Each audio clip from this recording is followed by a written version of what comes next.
Assalamualaikum teman-teman. Allahumma salli ala sayyidina rasulika wa maulana Muhammad. Bismillahirrahmanirrahim. Bismillahi tawakkaltu ala Allah wa la hawla wa la quwwata illa billahil aliyil azim.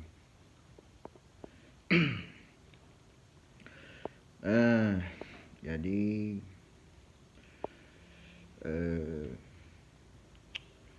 kita sambung perjalanan yang kemarin, teman-teman. Jadi yang terjadi sama saya, sudah begitu banyak maksiat. Hati saya mengeras, keras seperti gunung, lebih keras dari gunung. Jadi waktu itu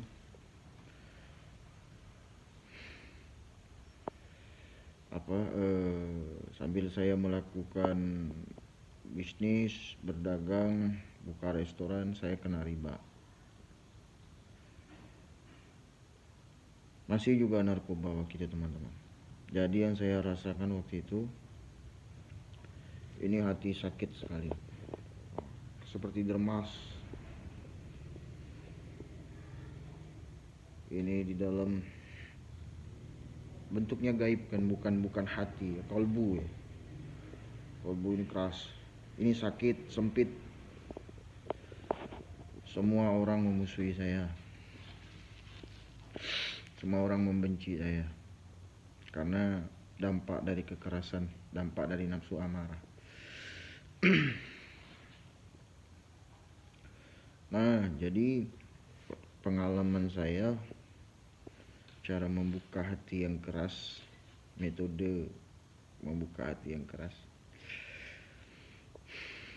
Dudukkan si keras atau si pelaku bersama ahli-ahli zikir.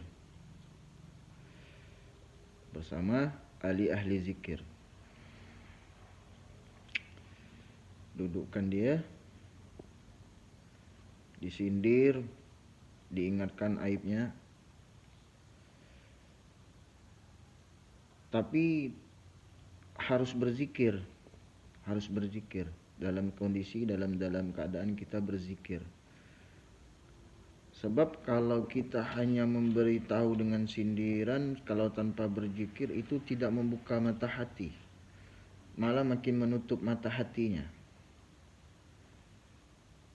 Semakin kotor hatinya, semakin sakit hatinya. Jadi harus dengan berzikir. Berzikir dipimpin mursyid atau khalifah mursyid. Jadi tidak boleh membuka mata hati seseorang atau membimbing seseorang yang hatinya keras tanpa berzikir. Nah, itu susah membuka mata hatinya, malah makin sakit ya. Jadi tidak boleh. Nah, jadi itu yang saya lakukan. Satu, mental harus dijaga, mental harus siap dengan omong-omongan orang. Mental itu harus kuat. Nah, setelah saya yang tadinya saya sakit, sangat sakit sekali itu, akhirnya Allah kasih saya pemahaman. Jangan peduli sama pujian atau omongan orang. Nah, ilmu itu ada di hati saya. Cari penilaian Allah, jangan cari penilaian manusia. Karena manusia ini hanya bisa berkomentar, tak bisa membantu. Kalaupun membantu paling sedikit. Nah, dari situ juga saya mendapatkan pengalaman, jangan bersandar kepada makhluk. Jangan berharap kepada makhluk. Berharap kepada Allah langsung. Dengan kondisi sakit, senang, susah, bersandarlah kepada Allah. Jadi itu metode yang saya dapatkan di Tarekat Naqsabandiyah Halidiyah. Jadi narkoba riba menyebabkan hati kita keras seperti gunung, tidak mau menerima nasihat. Hati kita mati karena banyak noda hitam di hati kita yang belum dibersihkan. Nah, jadi teman-teman, jika kebingungan,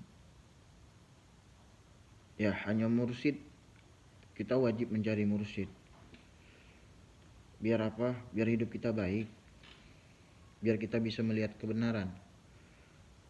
Banyak orang kaya, banyak orang mampu, banyak artis, belum tentu hatinya tenang, jiwanya tenang. Tenang itu tidak bisa dibeli.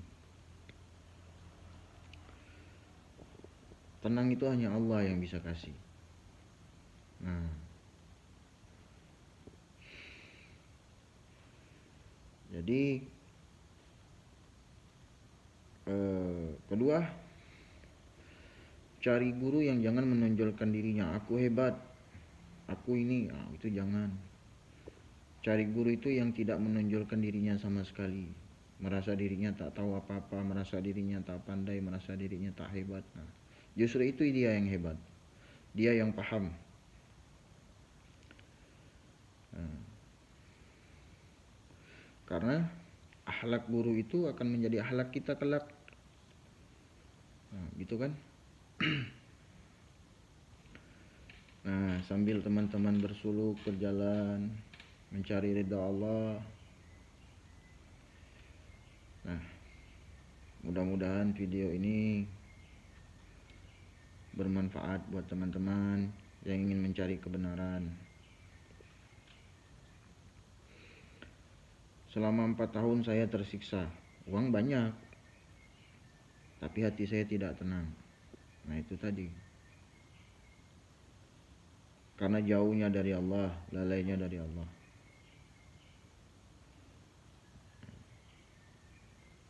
Jadi saya harapkan teman-teman tinggalkan riba, tinggalkan narkoba. Sungguh itu merusak masa depan.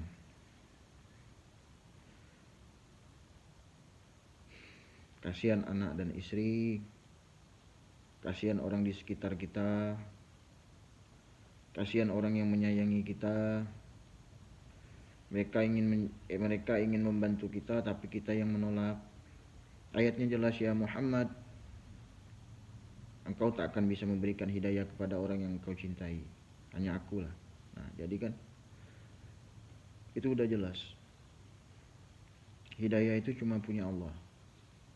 Kita sebagai makhluk hanya bisa mendoakan orang yang kita kasihi. Jadi buat teman-teman, jangan sampai terjun ke dunia seperti itu. Sholat, hormati orang tua. Nah, sebelum hidup kalian hancur, nah pergilah cari mursyid, cari guru pembimbing rohani, agar kita kedepannya baik. Nah, video saya hari ini sampai di sini dulu ya teman-teman. Nanti besok saya lanjut lagi dengan pengalaman yang baru. Mudah-mudahan teman-teman semua dirahmati oleh dirahmati oleh Allah Subhanahu wa taala dan dikasihi Rasulullah sallallahu alaihi wasallam. Allahumma shalli ala sayyidina wa maulana Muhammad. Assalamualaikum warahmatullahi wabarakatuh.